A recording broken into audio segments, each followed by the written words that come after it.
Assalamu alaikum wa rahmatullahi wa barakatuh. Islam is a religion followed by over 1.8 billion people worldwide. It is often misunderstood and misrepresented. Many non-Muslims have questions and concern about Islam due to misinformation spread by the media and the misconceptions have been perpetuated over time. In this video, we will address some of the most common questions and misconceptions about Islam, providing a friendly and informative perspective on the topic. Why does Islam allow a Muslim man to marry more than one woman? One of the most questions about Islam is why it allows a man to have multiple wives. It is important to note that Islam permits limited polygyny, which is a man having more than one wife, but polyandry, which is a woman having more than one husband, is prohibited. The Quran, the holy book of Islam, advises believers to marry only one woman if they can justice between them. Islam places great importance on justice and fairness. However, if a man cannot do justice between multiple wives, he is advised to marry only one. It is essential to understand that polygyny is not obligatory in Islam, but rather an option for those who can fulfill the condition. The misconception that Islam promotes polygamy without any restriction is incorrect. Islam imposes limitations and emphasizes the importance of treating all wives with fairness and equalities. The ultimate decisions to practice polygyny lies with the individuals based on their personal circumstance and ability to maintain justice amongst their spouses. It is crucial to remember that Islam promotes the well being and harmony of the family unit. Polygyny can serve as a solution to certain social and economic issues, allowing widows, divorcees, and single women to find security and support within a family structure. However, it should not be seen as a mean to exploit or mistreat women. Now, the second question: does Islam subjugate women through the practice of hijab? Another common misconception is that Islam subjugates women by prescribing the hijab or veil. Islam, in fact, was the first religion to grant women their rights and dignity. The hijab is a symbol of modesty and protection for women in Islam, and it is not meant to oppress and degrade them. Islam encourages both men and women to dress modesty and maintain their dignity. The Quran advises women to lower their gauge, guard their modesty, and cover their adornment except in the presence of close family members or their husbands. The hijab serves as a mean to protect women from the objectification and harassment, allowing them to be judged for their character and intellect rather than their physical appearance. It is important to note that the hijab is a personal choice and commitment.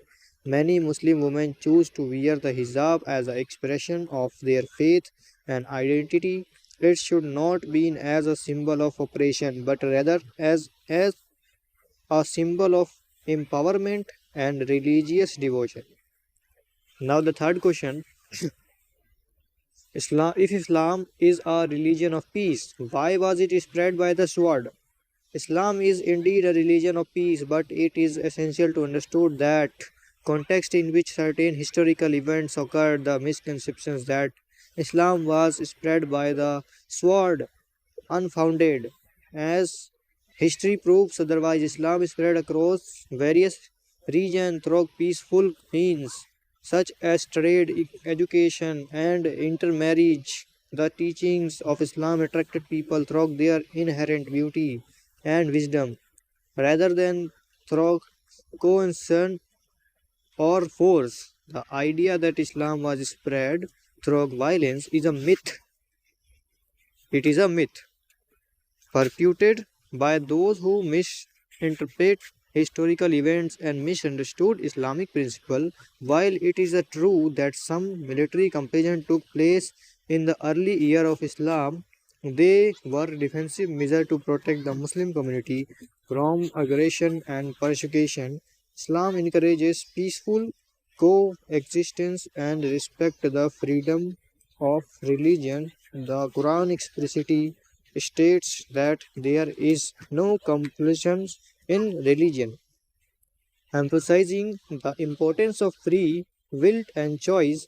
It is important to separate the actions of individuals from the teaching of Islam. Just as the action of a few individuals do not represent the entire religion of Islam, historical events do not define the core principle of faith. Islam promotes peace, justice, and compassion, and it is the responsibilities of Muslims to live by these values. Now, the fourth question: why do Muslims consume non-vegetarian food if killing animal is considered cruel? Islam allows the consumption of non-vegetarian food, but it promotes the humane treatment of animal and emphasizes the importance of mercy and compassion. Muslims are advised to consume meat from halal source where animals are slaughtered humanly and without unnecessary suffering. Islam recognizes the natural food chain, sorry, and the relation between human and animal. The Quran permits the consumption of meat and acknowledges the benefit and sustenance it provides. However, it is also emphasizes the need to treat animal with kindness and respect, avoiding any form of cruelty or unnecessary harm. Muslims are encouraged to consume meat in moderation and to be mindful of ethical and environmental impact of their dietary choices.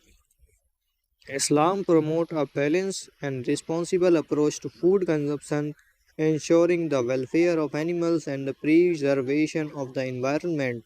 It is important to note that the vegetarianism is a personal choice and lifestyle. While Islam permits the consumption of non-vegetarian food, it does not impose it as a requirement.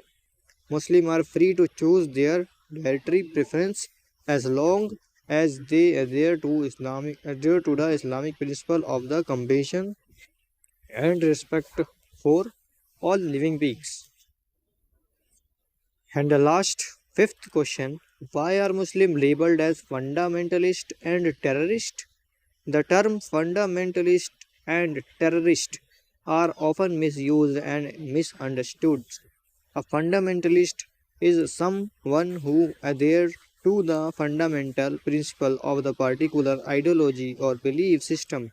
In the case of Islam, being a fundamentalist means following the fundamental teachings of the religion, such as believing in the oneness of God, practicing the pillar of Islam, and striving to live a righteous life. Unfortunately, the term fundamentalist has been wrongly associated with extremism and violence, primarily due to the action of a few individuals who misinterpret and mispresent the teachings of Islam. Islam condemn all form of terrorism and violence, and it promote peace, justice, and compassion. It is important to understand that act of terrorism committed by an individual group do not represent the true teaching of Islam or the majority of Muslims. Islam values the sanctity of the life and prohibits the harm of innocent individuals. Muslims are encouraged to be peace loving, law abiding citizens who contribute positively to society. Labeling all Muslims as fundamentalist or terrorist based on the action of a few is an unfair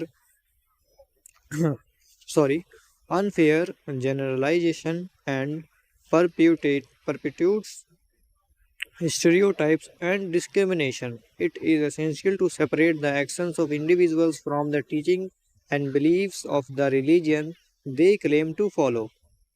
In the conclusion, addressing common question and misconception about Islam is a vital promoting understanding and fostering a culture of tolerance and respect. It is essential to have open and respectful dialogue to dispel misunderstanding and bridge the gaps between different communities. Islam is a religion that promotes peace, justice, and compassion. Its teaching emphasizes the importance of kindness, mercy, and respect for all living beings.